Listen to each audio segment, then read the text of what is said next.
And let's continue our study of the birches. This is the first week of June, and we've got some perfect late spring, early summer weather here. Low humidity and blue skies.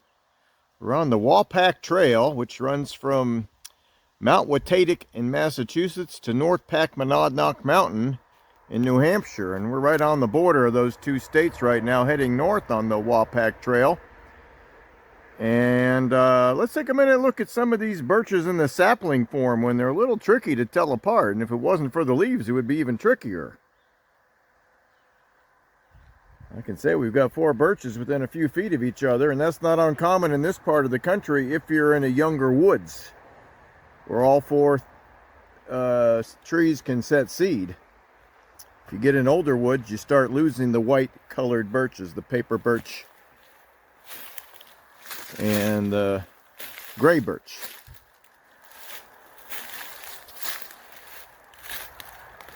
We've got a tree with a brownish bronze color. Could easily be taken for a black birch. But if you notice just a little bit of white or orange poking through right here to help us see the difference, it's just starting to get some color to the bark on this paper birch sapling. How do I know it's paper birch and not gray birch like its neighbor right here?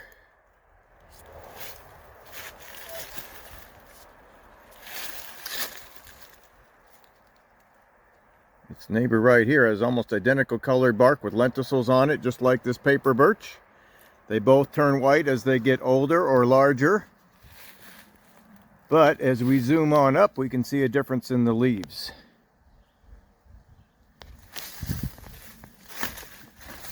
And this paper birch has actually got some leaves on a lower branch here we can look at as well. And that's how I identified it. So this leaf here is more oval. It's even heart-shaped at times at the base of the leaf. Some are more than others.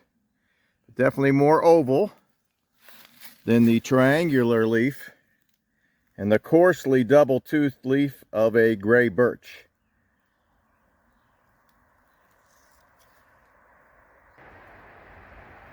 And not only is our gray birch coarsely double-toothed,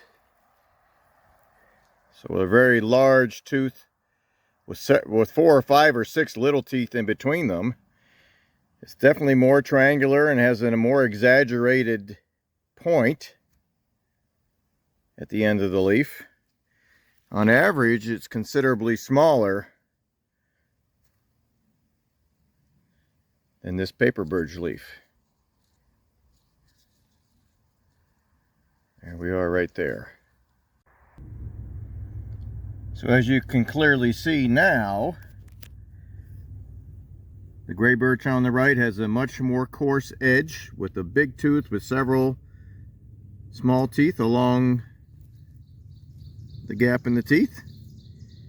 And our paper birch is doubly toothed, but not so obvious. It's got a big tooth with a small tooth, and then a couple big teeth and a small tooth, and can have a heart-shaped base to the leaf. Sometimes they come straight out. We'll be hiking out here all afternoon. We'll look for more of them.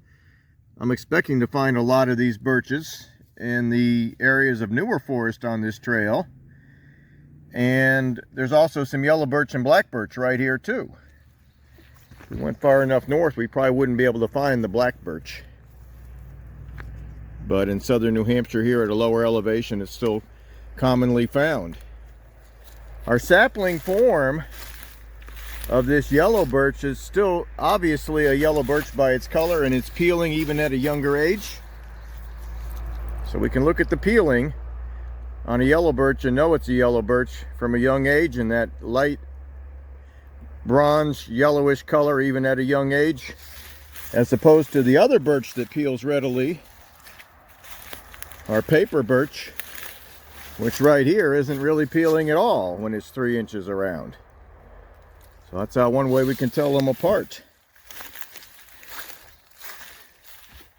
And just for comparison, our yellow birch leaf also has this heart-shaped bottom, a little more pronounced than that of the paper birch. and is probably a little more coarsely toothed from what I can see on these leaves here. Another way we can tell these trees apart is by the scent given off when we scratch the branch of one of these trees. Here's our yellow birch with its yellowish bark at a young age even. And if we sniff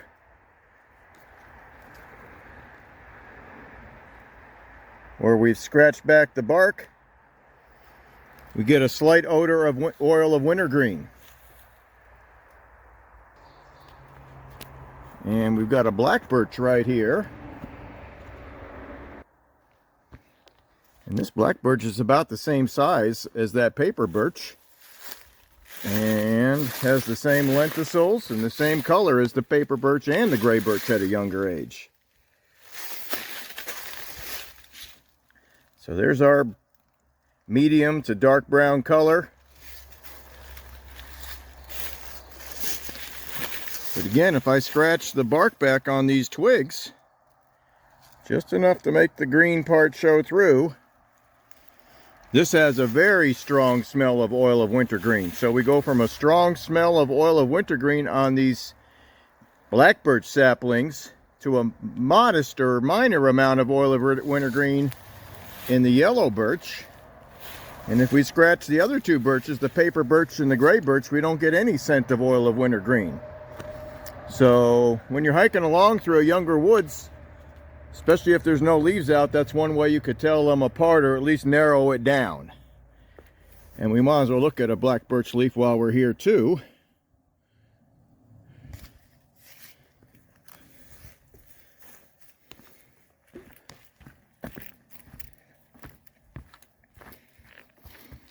We've got our quarter in this area here for scale. So I would say the actual green part of the leaf on this gray birch is 2.5 inches long. The paper birch, much wider than the gray birch, probably 3 inches wide and 4 inches long. And our black birch on the upper left corner here is maybe 4 inches long, and our yellow birch is probably an inch longer than that, maybe 4.5 to 5 inches long. So of the 4 birches we're studying in this spring series of the birches, the yellow birch on average has the largest leaves. But they're very similar in geometry, the yellow birch and the black birch, as far as the width and the ratio of width to length and the heart-shaped base on a lot of these leaves. And they're doubly toothed and about the same size teeth on the edges. So the feature that we could use to identify black birch and yellow birch would not be the leaves, but the peeling on the bark and the color of the bark. Let's continue on this trail, and we're going to keep studying the bark and leaves of these 4 birches in even greater detail as we ascend what's called Kidder Mountain. And let's take another look at a sapling of a paper birch tree. The one we looked at to start this series had the appearance of the top half of this tree with that color that does resemble that of the black birch and the gray birch when they're about an inch in diameter here. But this one is starting to peel at a 2-inch diameter, so there's obviously some do and some don't depending on the tree. So it's obvious it's not a gray birch because it is peeling. Gray birches on average do not peel at all or very little. And this paper birch is living up to its name at about a 2-inch diameter here. And again, we can study these leaves.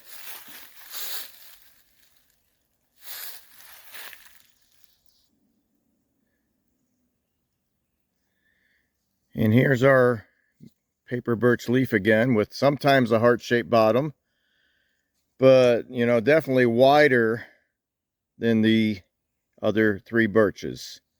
And the ratio of width to length is less. In other words, it's wider. It's probably almost twice as long as it is wide, but not 3 or 4 times as wide or as long as it is wide. Got our yellow birch growing right here to show that as well. So again, our somewhat heart-shaped bottom, but a much longer leaf compared to its width. So this is a yellow birch. I can look right back here into the shade and clearly see that it has that yellowish bronze color with slight peeling at the same size diameter as this paper birch. Here's our leaf from that yellow birch, and it's peeling just like that paper birch, but does not have that whitish color when it is peeling.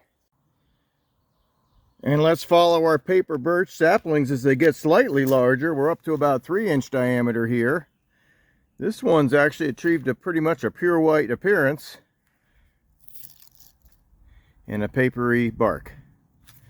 And those leaves that are only twice as long as they are wide in clear view from these smaller trees. Here's one here that's still keeping an orangish appearance at the same size, but not that yellowish bronze color of that, which would indicate a yellow birch. And again, I can look at the leaves and scratch the bark and also use that to help me identify this tree. There's one right there.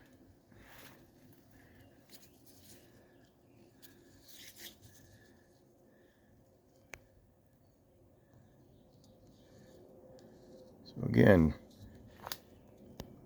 quite a bit wider than, or twice as long as it is wide, but not much more than that on these paper birch leaves. And unlike the paper birches we found in part 1 and 2 of this series, this trail has a large selection of different sized paper birches for us to study. So the paper birch is a pioneer species, and what we found at the Sprague Land Preserve and Wachusett Mountain were mostly on their way out. They were large trees. They were not reproducing. There was no seedlings for me to study, and this trail here has got a lot of young growth along it, and a lot of paper birch making its way in with the other 3 birches as well into this, what used to be a cleared piece of land. So at 4 inches around, this tree here is definitely peeling and is definitely white. Let's just keep studying all 4 of these species as we go today. We can get a real large sample size of what to expect when you're hiking.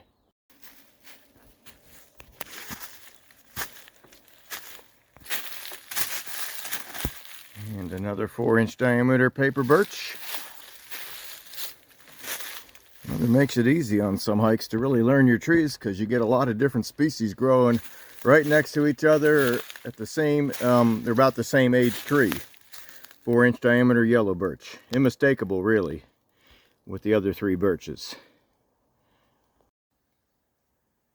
And a beautiful stretch of trail here, folks. If you're looking for some of the more northern trees without driving too far north, good selection back here. Plenty of red spruce, a little bit of goosefoot or striped maple, a little bit of balsam fir in the wetter soils, but not on the slopes at this elevation. And pretty good sized paper birch here. I wanted to record this one because this guy's really peeling. I mean, he's taking the peeling to the extreme. And as many people know, the bark is a good fire starter. But do everybody a favor and take the bark off the fallen logs, which if you find a mature or even a somewhat mature paper birch tree, you're going to find the fallen logs, because they usually don't even live as long as this guy. This guy's 1.5 feet in diameter, and you know, he'll hang around as long as they hang around, but they never get as old as the yellow birch or the black birch.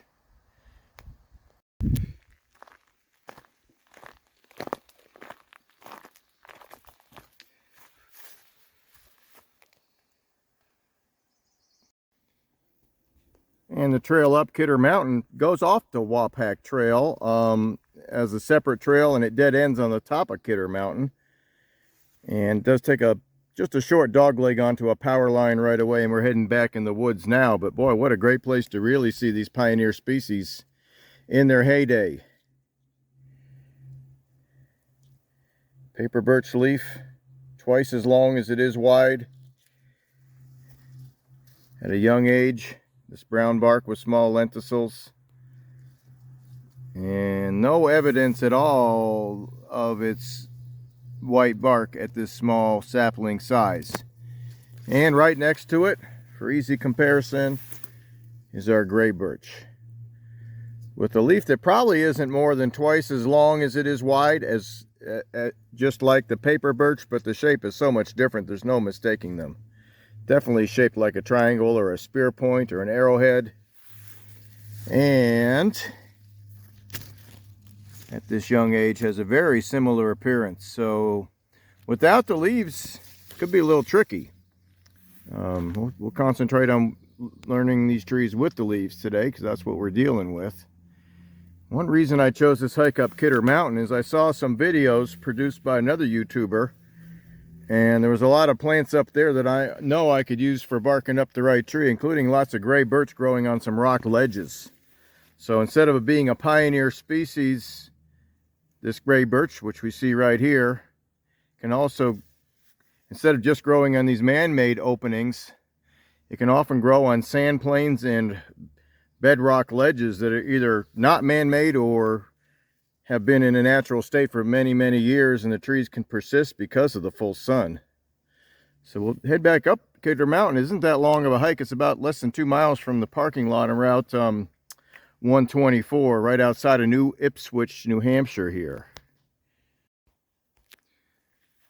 And the reason I chose to try to finish this birch study in this part of New Hampshire was I was fairly certain I could get all 4 birches on the same trail with leaves that were close enough to the ground that I could use.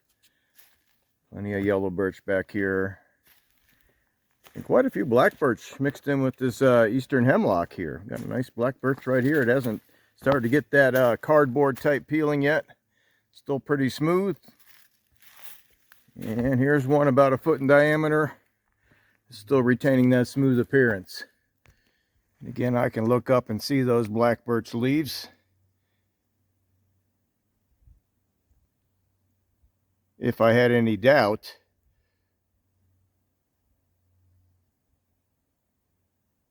to its identity. But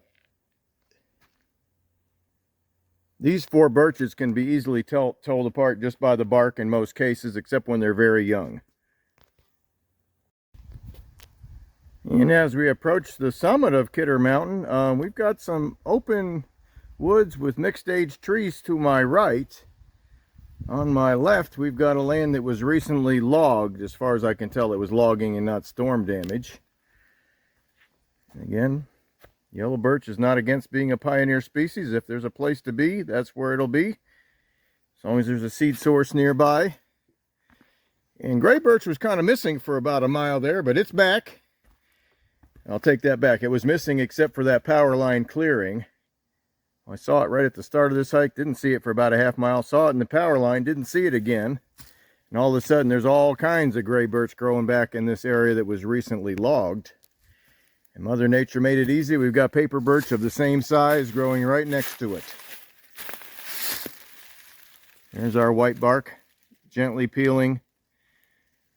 The branch scars. I did paper birch. I did a gray birch winter appearance a couple years ago in Pennsylvania, and I used trees like this. But this is a review from that lesson.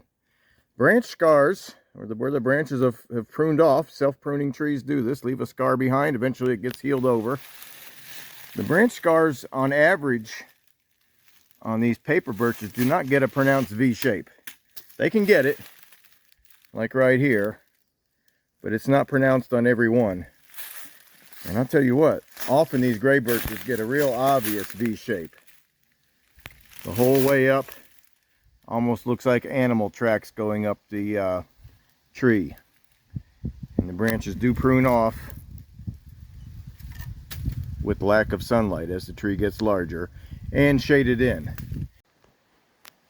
And as we approach the summit of Kidder Mountain, The opportunity to learn 3 of the 4 birches is almost constant. We've got black birch, gray birch, and paper birch growing side by side for quite a distance here.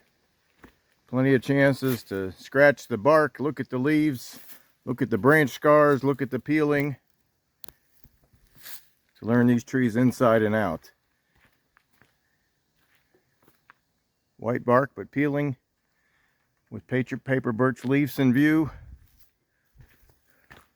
White bark not peeling, V-shaped branch scars in the shade here, as well as this guy right behind us.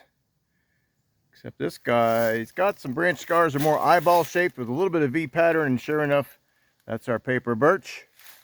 And right next to him is our gray birch.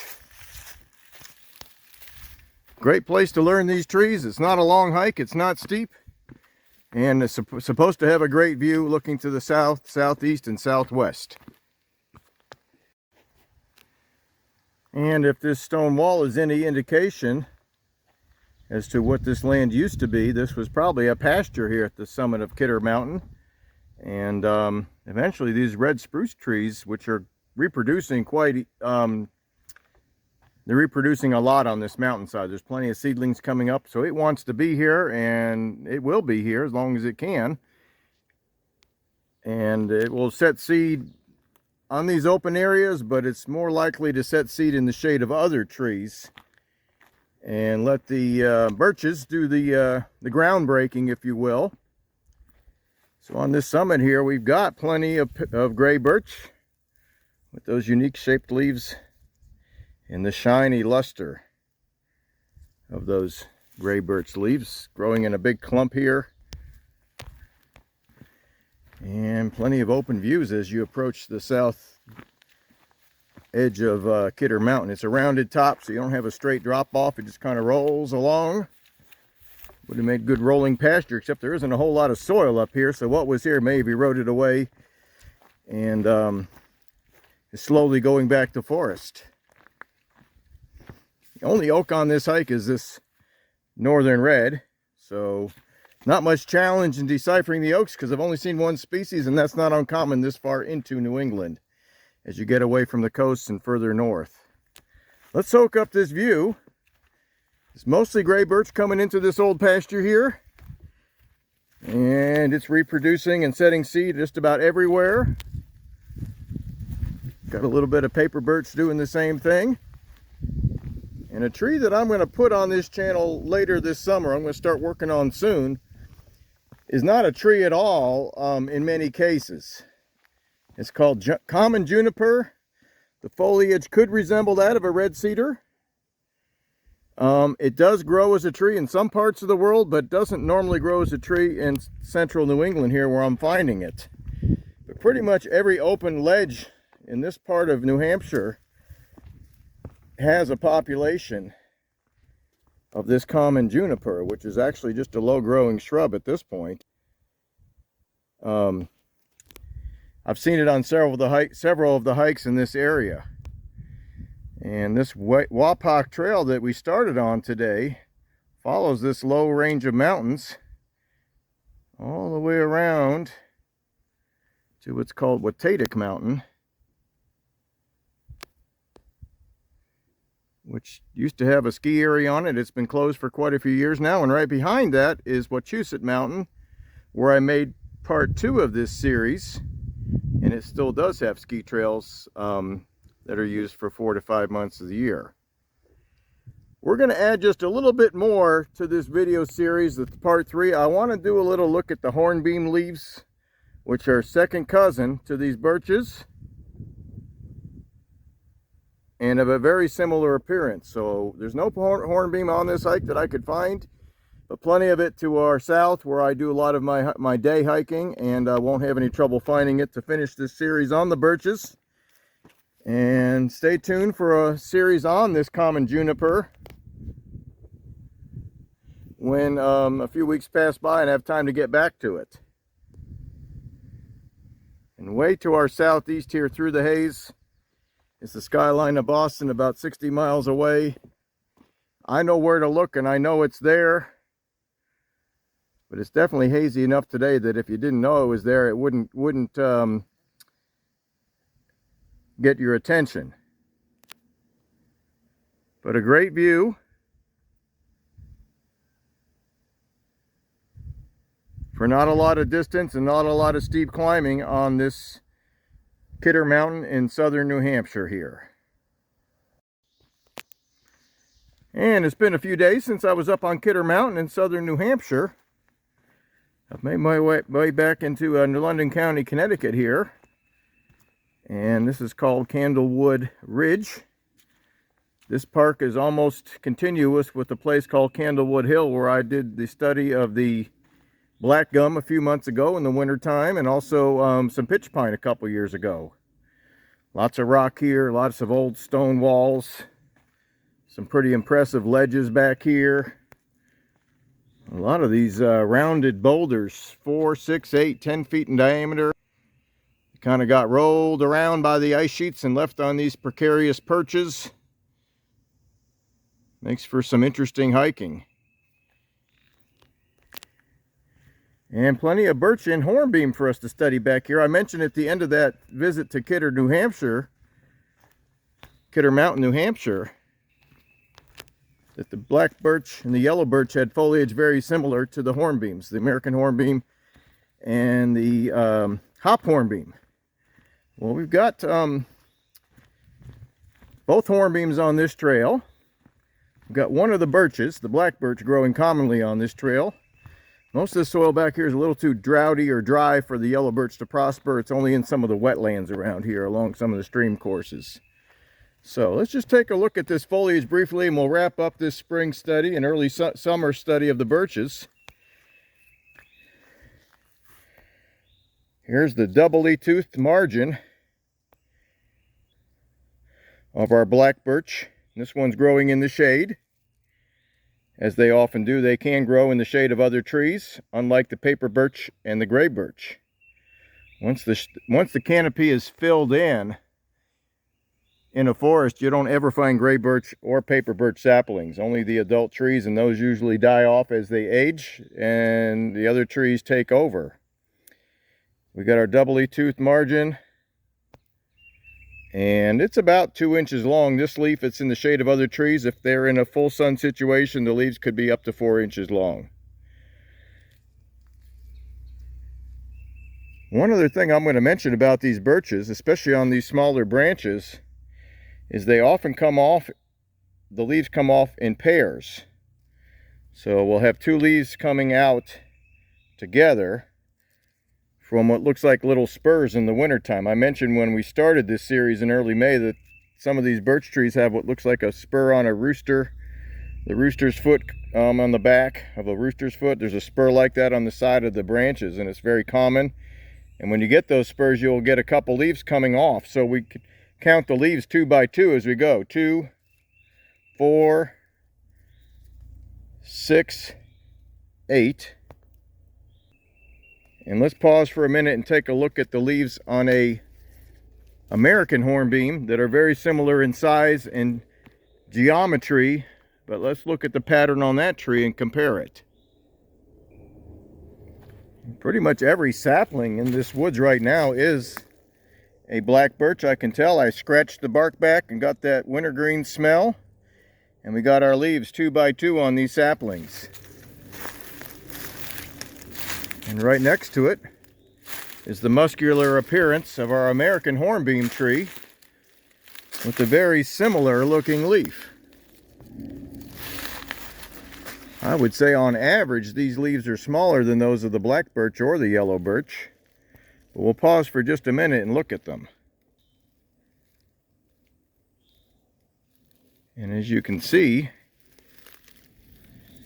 the doubly toothed margin on this American hornbeam leaf is very similar to that of the black birch we just looked at. The base of the leaf is usually not heart-shaped,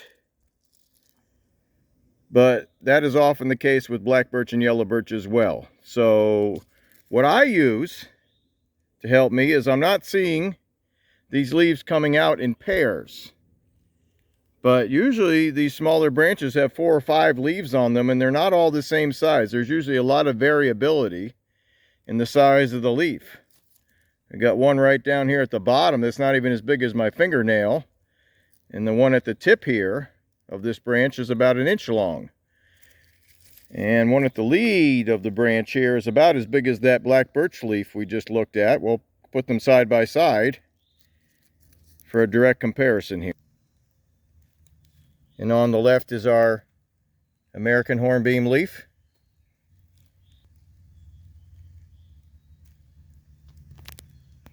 Doubly toothed.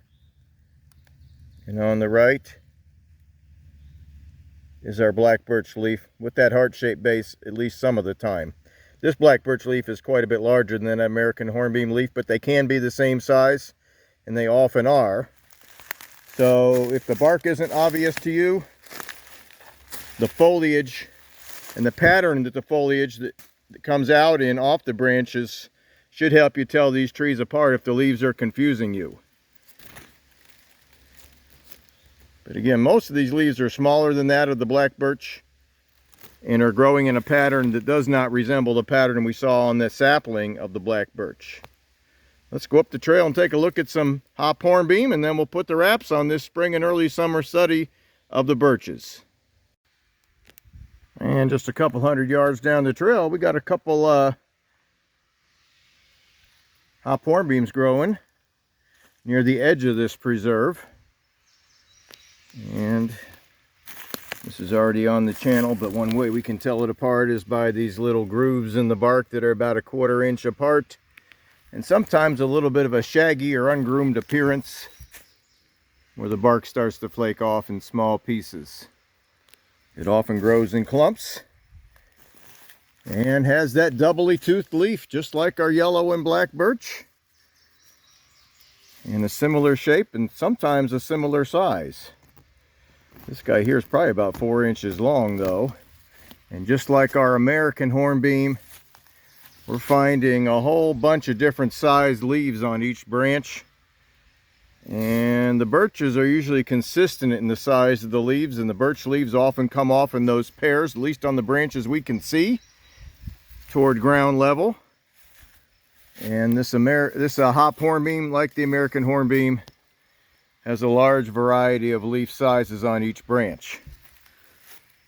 I've got some on the ground here with 1/4 for scale. Top right corner is a yellow birch tree I got up on Kidder Mountain a couple weeks ago, and I pressed it. And it's about 4 inches long. You can see that 1/4 there for scale. Right next to it is the black birch we just saw a couple minutes ago. It's about 2 to 3 inches long. Both have somewhat of a heart-shaped bottom, but there's no guarantee on that. Right below it, on the bottom right, is a leaf off this hop hornbeam tree that I just collected. And it's at least as large as that yellow birch leaf, if not a little larger, but with very similar doubly toothed edge and similar veins. Yellow birch here, hop hornbeam here, hop hornbeam here, and American hornbeam, which on average is much smaller, but has that doubly toothed edge and similar veins to that of the black birch right above it, in the upper left, and the yellow birch in the upper right. I'm going to keep working on the common juniper that I started up on Kidder Mountain. And once the new growth is hardened off on those trees where it looks identifiable and not brand new, we'll add that to this channel in the next 3 to 4 weeks.